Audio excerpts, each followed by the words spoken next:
প্রিয় বন্ধুরা, আশা করি সবাই মহান আল্লাহর রহমতে ভালোই আছেন। আজ আবারও চলে এলাম আপনাদের মাঝে চমৎকার ও শিক্ষণীয় একটি বিষয় নিয়ে। ভিডিওতে একটি লাইক দিয়ে চলুন ভিডিওটি শুরু করা যাক।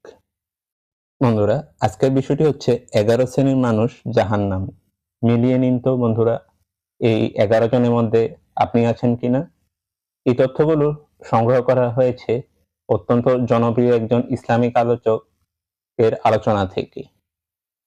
সেই 11 শ্রেণীর মানুষের মধ্যে ১ নম্বরে রয়েছে যে মন্দ কাজ ও মন্দ কথা প্রচার করে। ২ নম্বরে রয়েছে যে সীমা লঙ্ঘন করে, যে ইসলামের সীমা লঙ্ঘন করে। ৩ নম্বরে রয়েছে যে আমানতের খেয়ানত করে। এরপর ৪ নম্বরে রয়েছে জালিম এবং অত্যাচারী ব্যক্তি।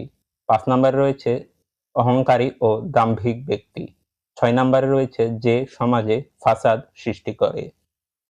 ৭ নম্বরে রয়েছে দুনিয়ার মোহে যে ব্যক্তি ডুবে আছে, যার কাছে দুনিয়ায় সবকিছু।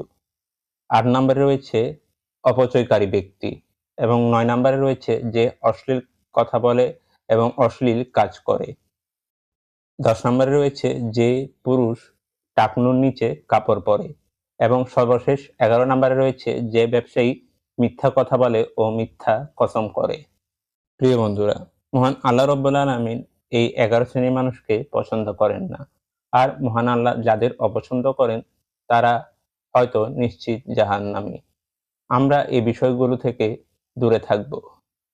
বন্ধুরা, ভিডিওটি আজ এখানে শেষ করছি। ভিডিওটি আপনার কেমন লাগলো অবশ্যই কমেন্টে জানান। ইউটিউবে সাবস্ক্রাইব এবং ফেসবুকে ফলো করতে ভুলবেন না। আজ এখানেই বিদায় নিচ্ছি। আল্লাহ হাফেজ।